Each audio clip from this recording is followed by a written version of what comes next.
Well, Shalom, this is Todd Bennett, and I'm overlooking the Hinnom Valley. Right across from me is the remnants of the Mount Zion Hotel. It looks like it's been under construction for quite some time. When I first started coming to Israel about 23 years ago, 23 years ago, I think Mount Zion Hotel was one of the first places I stayed at. I used to bring my family here, and it's a good location. But anyways, below it is the Hinnom Valley, and then up behind me here is what they call the Mount Zion. It's really the western hill, but they call it Mount Zion. Mount Zion is really where the city of David is located, and I've done videos from there before. But it's really interesting to overlook the Hinnom Valley and to see what they've done with it over the years, because it was just like a wasteland down here before. I used to walk down here and just check out some of the old tombs and things, and it was just a bunch of junky shrubs, and it was a barren place. I remember walking down there one day, and I was venturing in to check out a tomb, and all of a sudden I see all these heads of dogs come up. I'd walk in the middle of a wild pack of wild dogs, and they were sleeping. And so I woke them up, and I just slowly backed out of that location. But that's what it was known for. It was just trash. In fact, in the ancient times, if you read about the Hinnom Valley, they used to do child sacrifices, and they actually called it Gehenna. That's where Hinnom comes from. Gehenna is another word for hell, because there used to be just trash and burning and debris and all that. So anyways, it's interesting to see how they've cleaned it up, and they've actually put a bridge across it. That's new. And there's like a petting zoo down there, and so I'll probably have to cross that bridge at some point and check that out. But off in the distance, it's a cloudy day in Jerusalem. It's cooled down a bit. They've had a really quite a hot spell, and everybody's kind of happy for the clouds and cooling. You can't quite see it. If it was a clear day, you'd be able to see Jordan back there. You'd be able to see the mountains in like the land of Moab. But I don't think you'll be able to catch it on this video here. And up behind me is very interesting. This is where there are excavations right behind this wall here. There's excavations of the Essene Gate that Bargel Pixner conducted years ago, and they actually used the writings of Josephus to locate the Essene Gate. And it's there. I've done videos on that in the past too. I've gotten access to it and gone in there, but that's very informative, because it's very likely, obviously that was the Essene Quarter. You go through the Essene Gate to get in the Essene Quarter, and back behind there are a lot of remnants of, the early believers, where the last Passover, the Last Supper took place. So a lot of really significant things line up, and were confirmed because Bargel Pixner he located that Essene Gate. So it's, archaeology can be really helpful as we study the scriptures and really confirm our faith and confirm many things in the scriptures.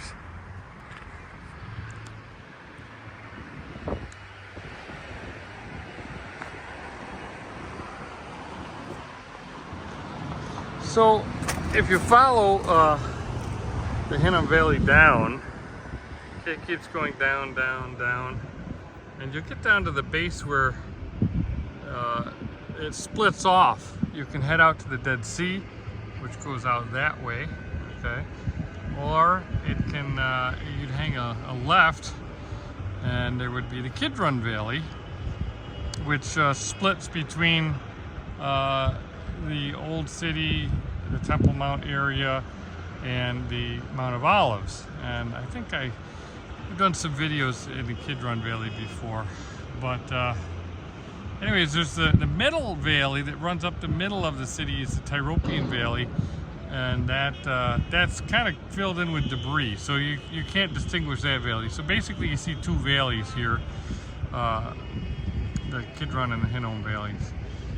And you can see there's always excavating things in this land. If you dig anywhere, and you're going to go down centuries.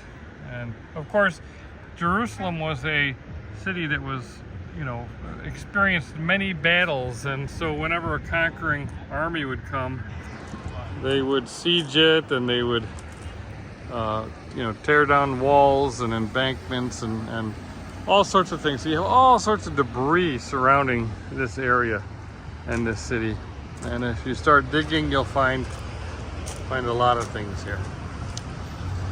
Anyways, let's see, I'll try to continue a little bit more. You can see there's a Greek monastery down there, and then as you head down more, you're going to get into an Arab village. And again, if you hung to the left and started going up to Kidron, you'd run into the pool of Siloam. And they actually found the real pool of Siloam. When you would walk through the Hezekiah's tunnel, you would come out to this just little pool with some old knocked down pillars in it, and they thought that was the pool of Siloam for many years. But they were doing some construction and digging up some sewer lines. They found a Roman pool, large Roman pool, and they realized that was the actual pool of Siloam. And so they dug that up. It's like an Olympic-sized pool, and that's where Yeshua sent the blind man to wash the mud after he'd been healed. So again, it's really interesting to find these locations and see where they actually happened.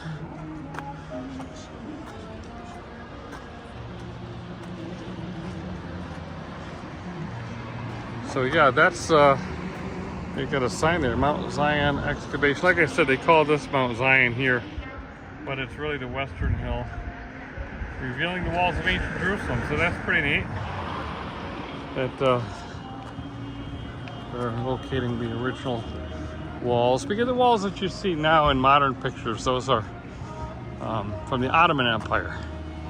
So those aren't the ancient walls of Jerusalem. Oh, now that's a pretty cool way to get around.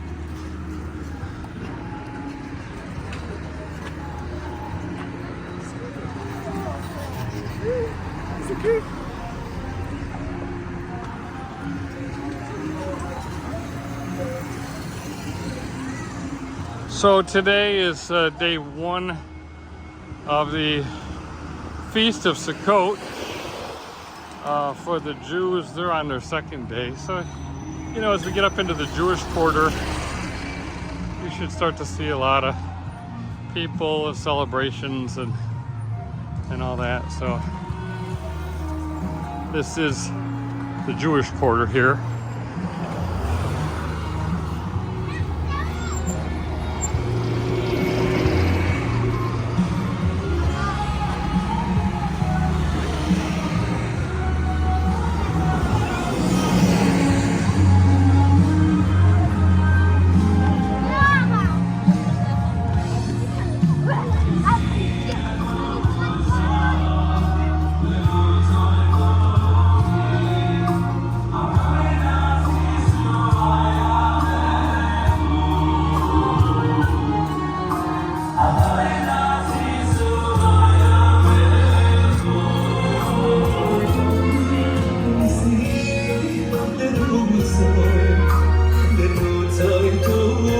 Just an interesting side note, if you can hear me. Down there is the Oscar Schindler's grave.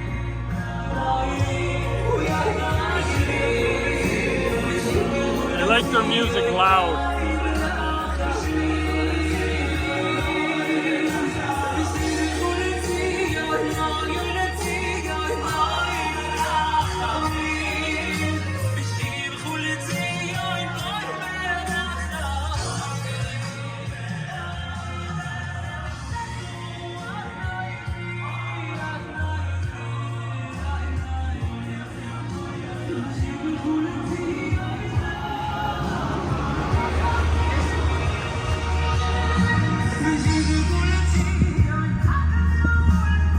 the Mount of Olives over there.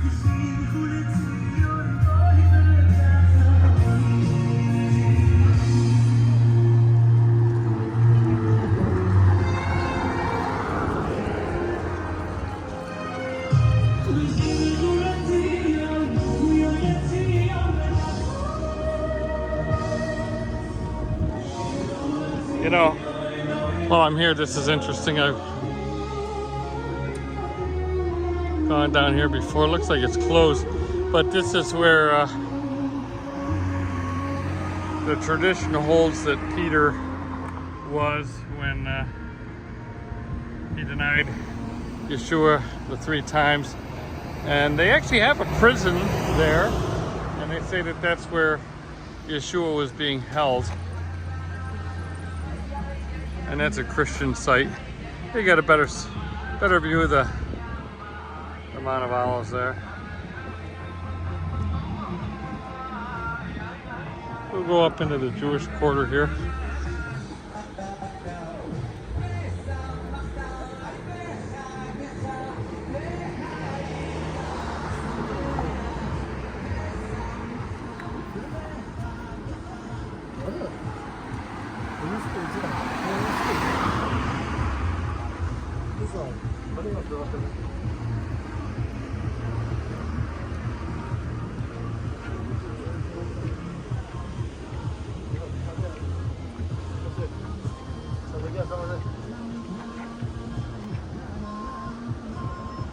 Up there is what they call the Zion Gate. Again, because they call it Mount Zion. All over in here is the King David's tomb and the upper room, the traditional site of the upper room. Pretty sure I've gone down there before on a video.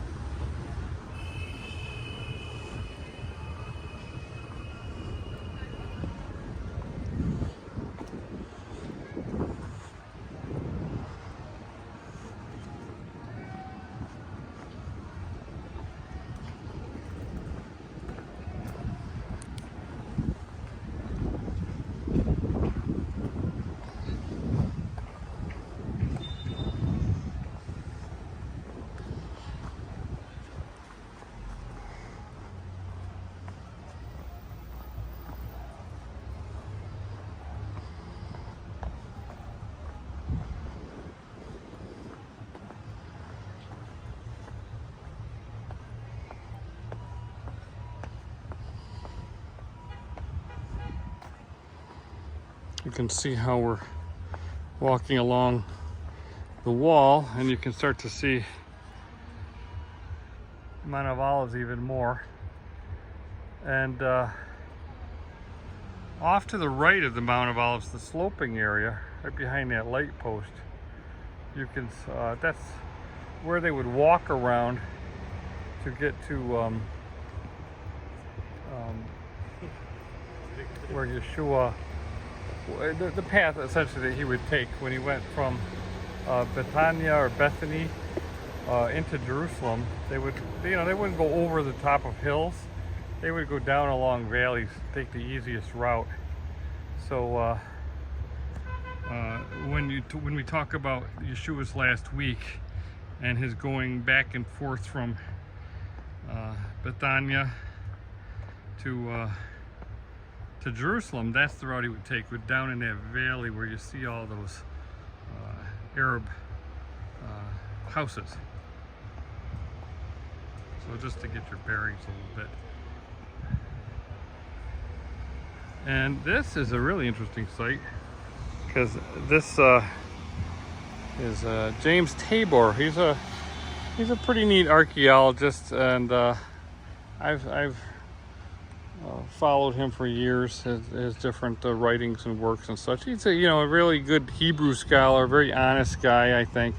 Tries his best to get it right.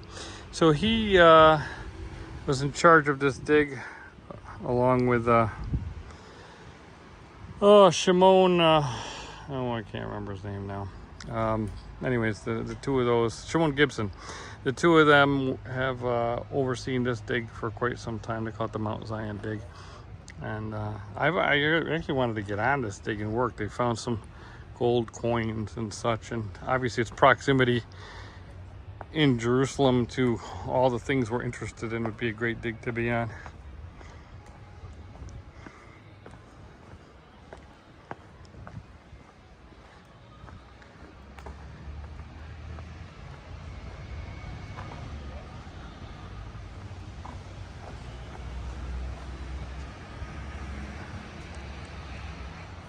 You can actually do a wall walk. I've done wall walks before on the other side. I think I've shot the videos. I don't know if I did a wall walk video from this side, but this is a good one too. Oh yeah, this tells a little bit about the dig. University of North Carolina, Charlotte.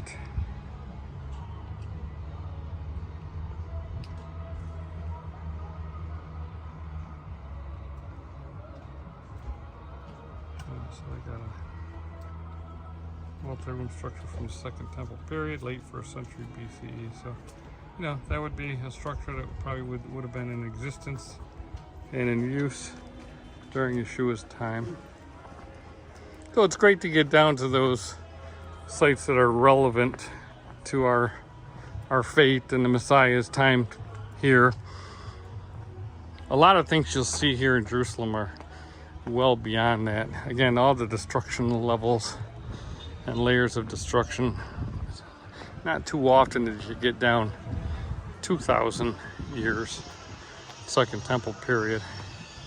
But there are those spots, and you know, we try to find them. Explore those areas.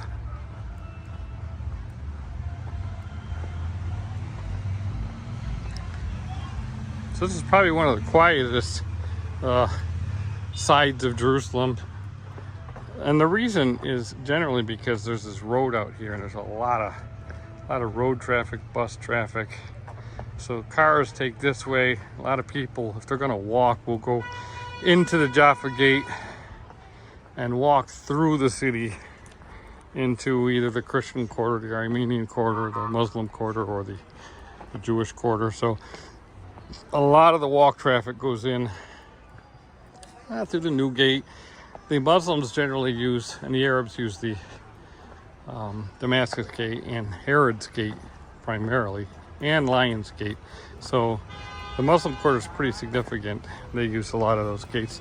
All the Jews usually will take public transportation and go into the Dung Gate, which is the closest to the Wailing Wall. I was walking out of the Jaffa Gate the other night, and some guys from Spain came up and said, I think it was Spain or Italy. I think it was Italy, actually. And excuse me, do you know how to find the Wall of Lamentations? And at first I'm like, the Wall of Lamentations? And, oh, the Wailing Wall, yes. And I directed them on the way, but yeah, that's the Wailing Wall is the central spot, really, for most Jews, especially during, you know, the holidays. So you'll see tons of buses coming in and dropping people off at the Dung Gate, and which is right straight ahead of me here.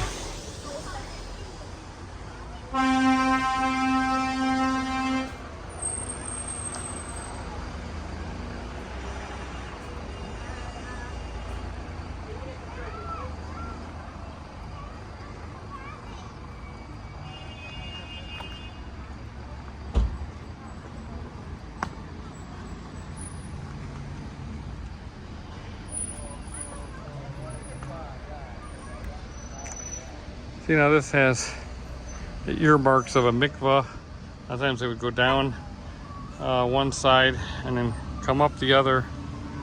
Born again. Essentially, the born again was not a new Christian idea.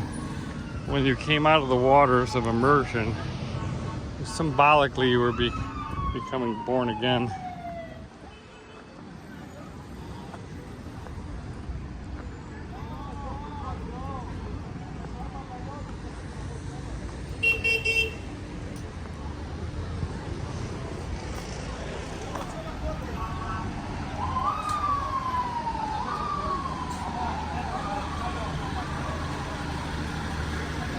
can see up behind me here the Al-Aqsa Mosque up there. That's where you start to get on the Temple Mount. And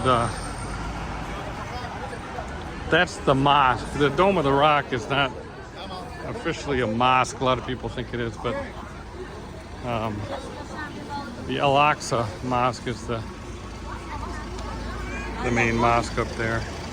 That's where a lot of times when there's problems, they go in and barricade themselves into the Al-Aqsa Mosque.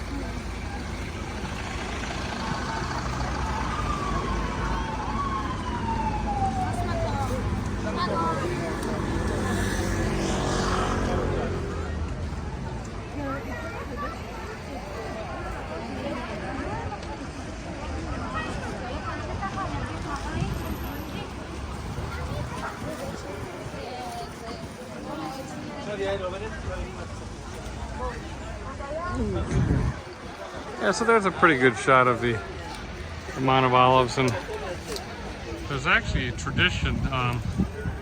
Ernest L. Martin postulated that, see that mosque with the minaret right there? He postulated that was where the Muslims commemorated the crucifixion of Yeshua, right there. And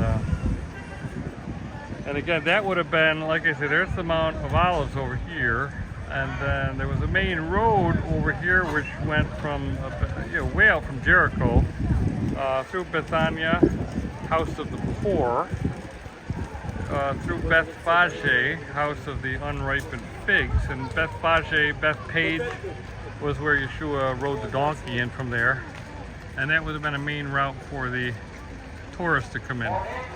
So, and it still is a main road actually that weaves around there. So, you know, it's interesting to look at these different theories and to weigh out the possibilities. But that's just that's Ernest L. Martin's, and of course, that's supported by the theory that the temple was not up on what they call the Mount of the Temple Mount. The theory is that the Temple Mount was actually the Roman Praetorium, where the 10th Roman Legion was based, and that's why it never got fully destroyed.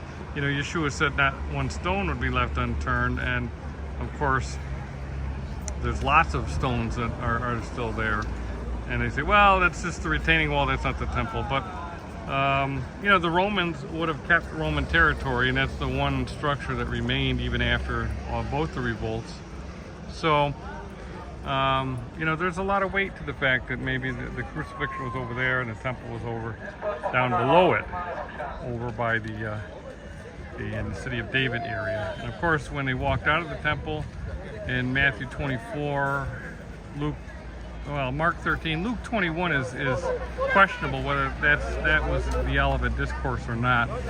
But Matthew 24 and Mark 13, when they walked out of the temple and went up on the Mount of Olives, they would have been looking, you know, right pretty much straight to where I'm standing at this point. And if the Temple Mount was below, if the actual Temple Mount was below the traditional Temple Mount, you know, they'd be looking right at the temple. And of course, if Yeshua was crucified, there he'd be looking straight into the temple, and the veil, the Roman centurion, the Roman soldier could see the veil being rent. So there's a lot of pieces to the puzzle that people try to put together, and you know, nobody will know for sure, but it's interesting to flesh these things out. Anyways, I'll walk down to the Dung gate, and I'll probably stop there because it's going to get pretty busy. Like I said, the Dung gate leads into the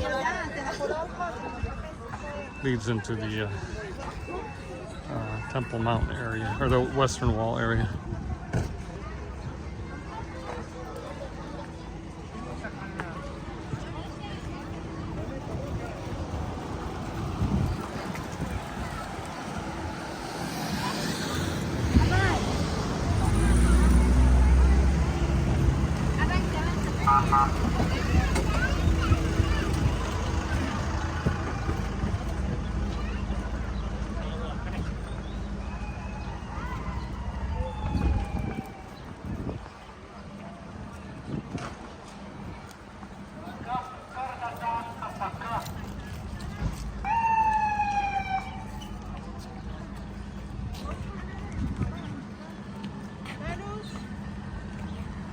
Done.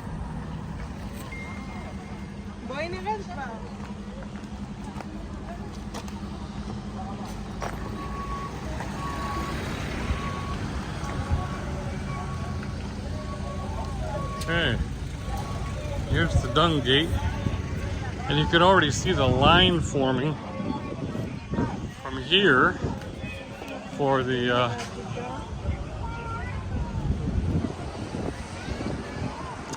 Temple Mount access.